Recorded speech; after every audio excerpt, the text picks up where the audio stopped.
Hi, my name is Megan Gallagher. And I'm Kate Bach. Welcome to our wellness series. Each Sunday, we'll be bringing you an episode with tips to live your healthiest and happiest life to start off each week right. Tune in every Sunday this September for a new episode of Self-Care Sunday with Megan and Kate.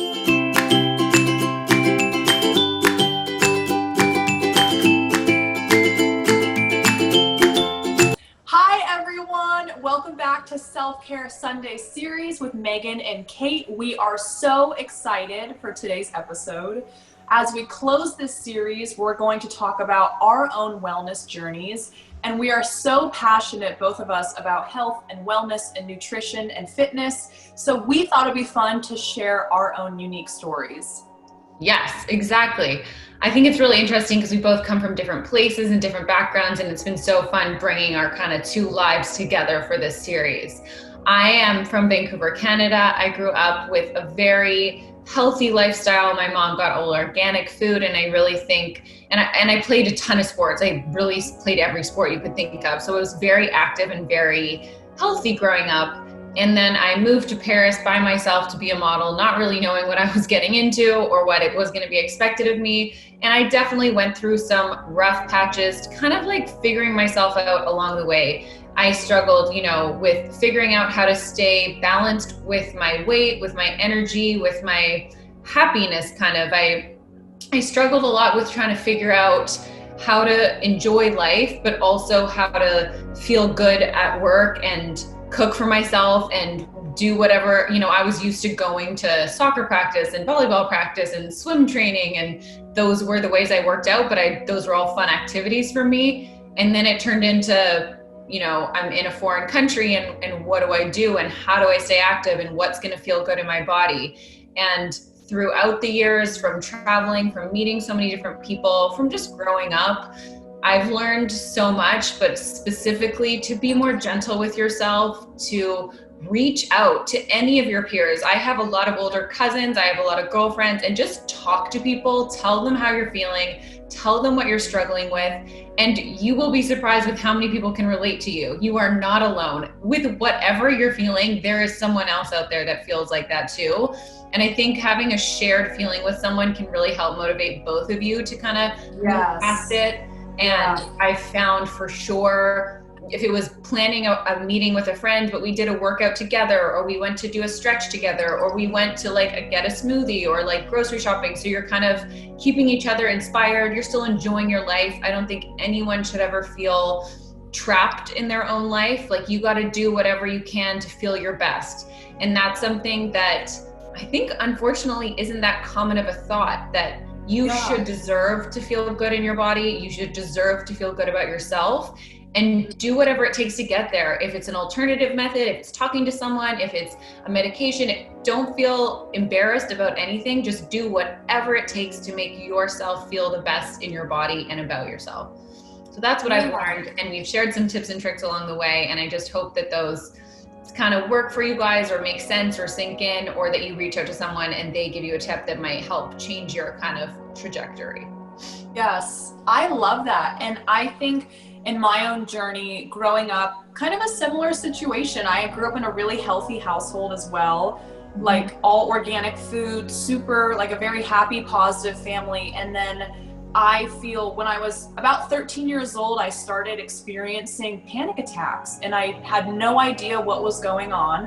And I just noticed, kind of at the same time in the same class in school, I started feeling like I couldn't breathe, and I would just ask the teacher, can I go to the bathroom? And it just became this cycle, and it was so scary, and I didn't know what was going on. And then, asking my parents 2 years later, after, suffering for so long, I sat my parents down and said, I need help.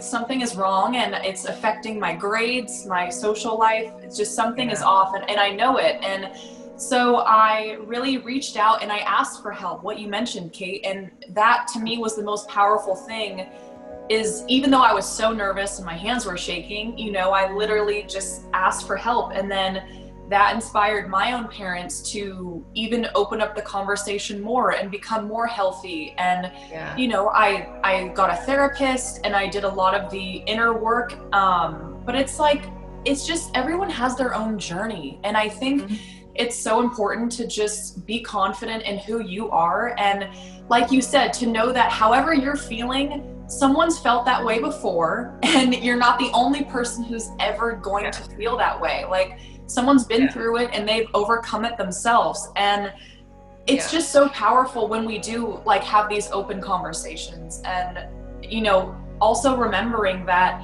everyone, you know, I don't know, to me, I find comfort in remembering that there is no such thing as like perfect. Like, everyone's life, we should always be wanting to evolve and learn and grow and change. And sometimes that's uncomfortable, but just remembering that life, you know, is always moving and things are always changing.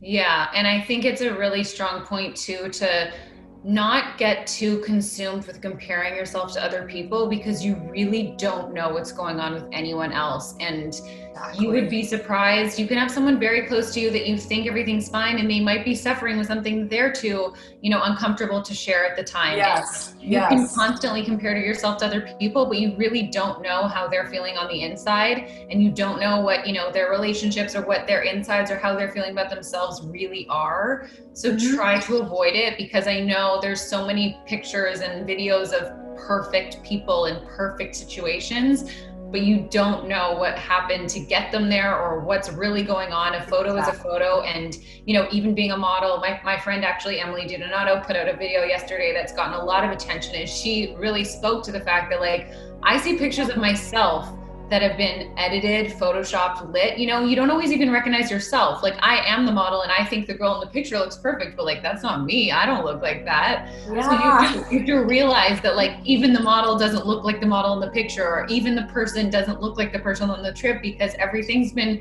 tweaked to make it look like this dream world. So try not to get too consumed with comparing yourself, because it is such a slippery slope, and you'll never compare to something because those aren't real. Yeah. That's a very powerful reminder, because I know social media is huge in today's world, and I think it's so easy to start scrolling and you just can't, like, for me, I can't help but start to compare myself in my life, and then you start second guessing everything and not feeling good enough, and I'm like, wait, pump the brakes, you know, let's flip these thoughts around. Exactly. We have just loved every moment of this. We want to thank you guys so much for tuning in. This has been so special, and we've loved sharing all of our tips and tricks. We love to see what you guys have taken from this, how you're using it. If you've spoken to someone, if you can teach us anything, make sure to tag us in Self-Care Sunday series. We would love to continue this conversation, to continue to share the positivity. So tag us, share any advice that you have. We'll continue to share if we have anything that pops up. But this series has been amazing. We're so glad that we got to share this with you guys. And, you know, let's continue Self-Care series forever. Yes. I agree. I'm in the same boat. Thank you, everyone, for tuning in. This has been so much fun. Thank you. Bye, guys.